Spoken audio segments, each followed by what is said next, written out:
12 seconds is all it took to change the dynamics of war forever. Everything started with the historic first flight of the Wright brothers, and within a decade, the skies became a battlefield waiting to be conquered. From the First World War to the post-Cold War era conflicts, air superiority has been the #1 priority of every country, but now we're entering the era of air supremacy, and the F-35 Lightning II is at the forefront of it all. Stay tuned as we look at the 5 reasons why no country should mess with the F-35.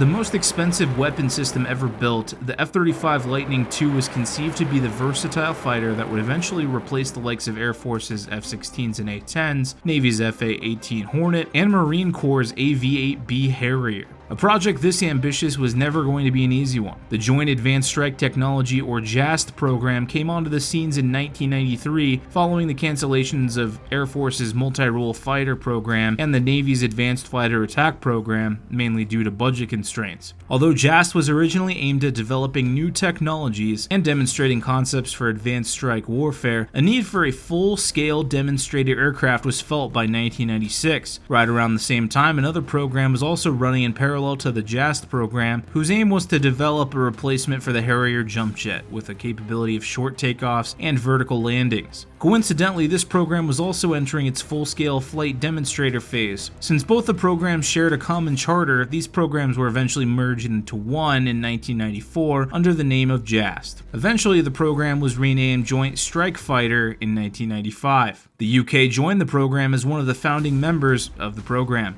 and many countries followed suit, including Italy, Netherlands, Denmark, Norway, Canada, Australia, and Turkey. Boeing and Lockheed Martin were selected for concept development phase in early 1997. Boeing came up with the X-32 and Lockheed Martin with the X-35. Lockheed Martin emerged as the victor due to its ingenious design that incorporated a lift fan mechanism. Boeing, on the other hand, made improvements to the same vectored thrust mechanism as was used in the Harrier. Aside from the technological aspect, the looks might also have factored in the final decision of authorities to go with Lockheed Martin's design, since Boeing's X-32, let's say, was not the most appealing of fighter jets when it came to looks, with a single air intake duct that looked kind of like a laughing Peter Griffin. Lockheed Martin designed 3 separate versions of the aircraft for the 3 services: Air Force, Navy, and the Marines. The Air Force's version, the F-35A, didn't have the lift fan mechanism and other extra features that the Marines version, the F-35B, had. The F-35B would be the Marines version of the plane, which would have the capability of short takeoffs and vertical landing. Finally, the Navy's version was going to have a 40% longer wingspan and a stronger landing gear to support takeoff and landing on a carrier. The first F-35A was rolled out in 2006 and then started a long process of testing and improvements that is still going on. It was not until 2015 that the first of the F-35Bs finally was declared ready to enter service. It was followed by the F-35A, which entered service in 2016, and finally the F-35C was declared combat ready in 2018. It might have taken a lot longer than what was originally thought, but it sure was worth it in the end. As the reports from the pilots and the simulation data reveal, the F-35 is the single most capable fighter jet in the American fleet, whose presence alone should be enough to deter any enemy.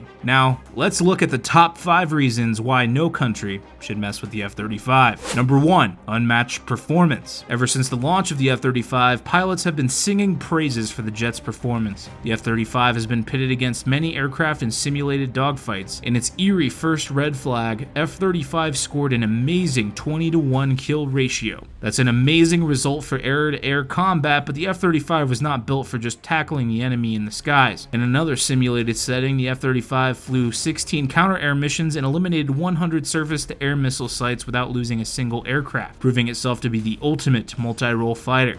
During the early phase of testing, there were reports that the F-35 couldn't even keep up with the legacy previous generation fighters like the F-16. One of the pilots reported that the F-35 wasted a lot of its kinetic energy during high-speed maneuvers. Well, that is because the F-35 isn't built with the same purpose as those legacy fighters. While the legacy fighters relied heavily upon their ability to perform high-speed maneuvers to evade the enemy, the F-35 won't even have to worry about that, since it will all be over before it comes to that. Number 2, advanced radar system. The F-35 won't have to worry about evading the enemy aircraft since the F-35 would detect the enemy way before it gets detected itself. This is due to the active electronically scanned array radar system, which can detect an enemy aircraft from a distance of 186 miles. Comparing that to the detection range of Russia's most advanced fighter jet, Su-35, which can only detect an aircraft from 30 miles away, you get an idea of how big of an advantage the F-35 would have in aerial combat. This is why John Beasley, the chief test pilot of the F-35, claimed that the F-35 could outmaneuver any US fighter except for the F-22, which was built specifically as an air superiority machine. Number 3. Sensors and computer guidance system. The thing that really sets the F-35 apart is its suite of sensors and computer guidance systems, which have been integrated with the user interface of the aircraft. The input from these sensors can even be fed into the pilot's helmet visor. This is the technology that enables the pilot to look straight through the aircraft and also see at night without the need for night vision goggles. However, all good things come at a price, and for the helmet, the price is $400,000. The helmet also feeds in data to the nose of the aircraft from a multitude of other sensors like the onboard advanced high-frequency radar, and also from the sensors on board other aircraft and ground-based units. As you can imagine, managing all of this data would be a more difficult task than actually flying the aircraft. This is taken care of by the onboard computer that performs data filtering and data analysis and only presents the pilot with the information that they really need.